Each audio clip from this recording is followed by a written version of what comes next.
Shocking news, Tesla will start paying dividends kinda never. When a company accumulates mountains of cash, it can grow so large that they struggle to know what to do with it. So what do they do with it? I'm Brian. Welcome to my Tesla weekend. You are, of course, watching the full version, the version that comes out on Friday. Or maybe you're watching the condensed version on Saturday. You know which one it is. And boy, did I really counter clickbait myself there today, huh? Yeah, well, I don't like clickbait, but I do like a good joke. Companies start out poor and struggling and hopefully grow after that. But when they're so good at growing, what happens? They wind up with a pile of cash so big, they don't even need it. There are three typical strategies at this point. The first strategy is dividends. That's where it all started, really. You have 100 outstanding shares, $100 a profit. We'll give out $1 a share to each shareholder. It's a great way to reward the shareholders, right? They're the ones who put the money in. Well, in 2018, the dividend paid to shareholders of Snapple Dr. Pepper was somehow over $100 a share, while the value of the shares themselves were worth less than that. Okay, that's an extreme example, but if you had Ford stock in 2015, you probably paid $15 a share and got 60 cents in dividends for the year. You know, like an interest payment. And for funsies, let's take somebody massively huge and massively famously historically profitable, the Dutch East India Company. They averaged 18% dividends over their 200 years of existence. That's a lot. That's good money. So not dividends. We're not doing that. What are we doing? How about stock buybacks? Yeah. Well, what's a stock buyback? It's just that. You take that extra money that you would have paid in dividends and you buy back some stocks. These get a lot of attention lately. So let's say there's 100 shares, each one's worth $10. Your company's worth $1,000. Instead of paying that 100 in profit to shareholders as a dividend, well, what if you just bought back 10% of the shares, $100 on the open market? Now, the benefit to shareholders should be about the same. I mean, they didn't get $1, but their value of each share went up by about $1. It's the same thing. But does the average investor get boned? Not really. But there is a third option that's popular, and that is, why don't we spend the money acquiring stuff, expansion, all that? Spend it on yourself. So Tesla famously has bought a couple companies over time. Solar City, a little contentious. Maxwell Technologies, high bar, less contentious. The idea is these are companies that they were going to use anyway. Why not just buy them and get the technology that they need? So an example would be Facebook. They spent $2 billion to acquire Oculus. That's great, I guess. Is that a good thing for investors? Maybe. Society? No, obviously not. But corporations are beholden to investors, not society. It's pretty messed up, but it's how it works. So if there's a supplier who's overcharging you or running with dreadful efficiency, buy them out. Take over their operation. Eliminate the markup. Streamline the operation. And you've done right by your investors with higher margins, or right by your customers with lower prices, or more often a mix of the two, but it makes sense. Well, what happens when there are no more companies they want or need or can turn a profit on? Well, we're back to dividends and stock buybacks, I guess.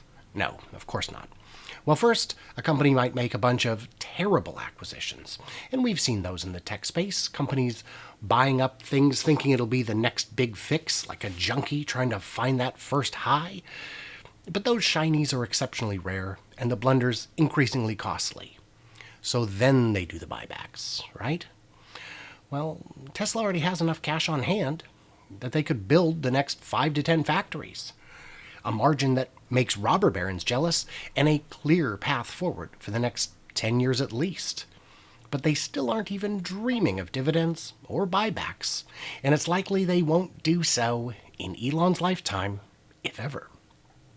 So what will they spend the money on once there are no more worlds to conquer?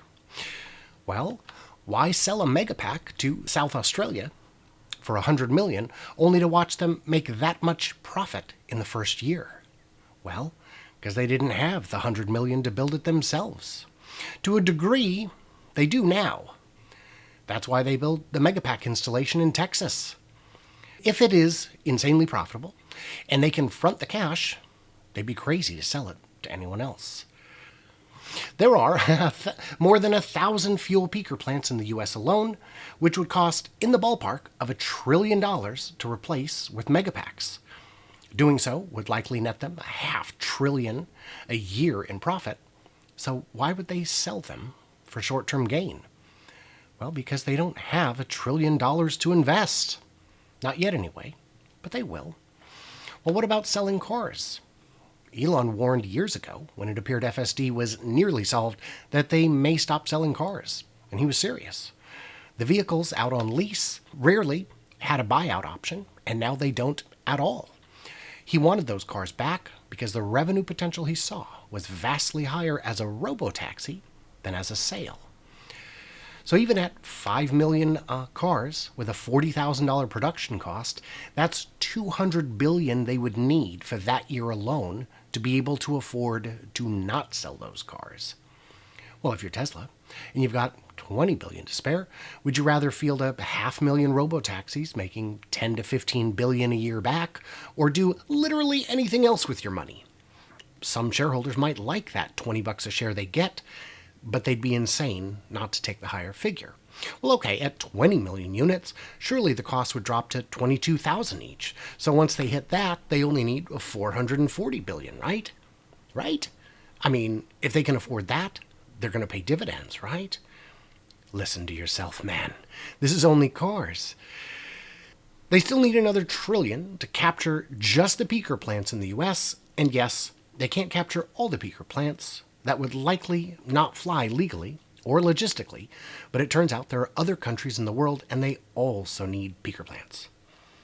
Okay, so a few trillion, you got the world's peaker plants replaced and a steady stream of robotaxis paid for by existing revenue.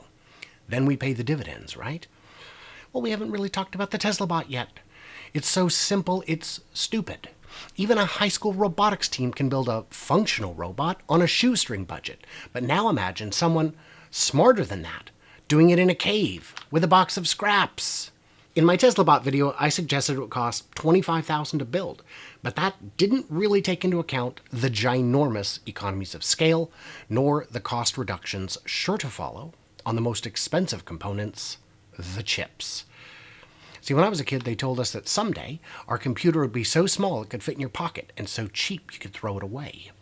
The RFID chip I have implanted in my hand has more computing power than the guidance system that took the Apollo astronauts to the moon, and the materials cost virtually nothing. There's probably more computing power in your disposable voice recording birthday card than that. So Moore's Law isn't dead, it's just slowed down a bit.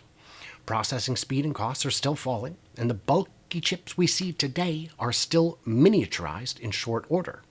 The Teslabot, at full scale, could be built for $2,000 and sold for $5,000. But it won't be. It won't be sold at all. Maybe some early ones will, while it's still overpriced and undercapable. Within years of release, it will be cost-effective to use it for many jobs in half the world. And in the rest of the world, within a few years, most jobs. And within 20 years, it'll be better than any human at any physical job. And cheaper too. Surgery, construction, agriculture, everything. They can clean the rivers, scour the ocean floor for trash, plant 1 billion trees, and provide world-class medical attention to even the world's poorest. And it'll be almost as good as free, since the clients of the robot cat girls will likely cover the expenses for everyone else. Yeah, it'll cover their construction and a lifetime of juice in just a sweaty handful of visits. I mean, it sounds crude, but the truth is that many developed nations will overpay for the service of the bots, so poorer nations can enjoy the fruits of their labors for free. We could see them reseed the desert, grow novel crops, harvest them, deliver them to poor nations, pick up trash, fed only by the sun and a nearby parts bin they themselves could access like WALL-E.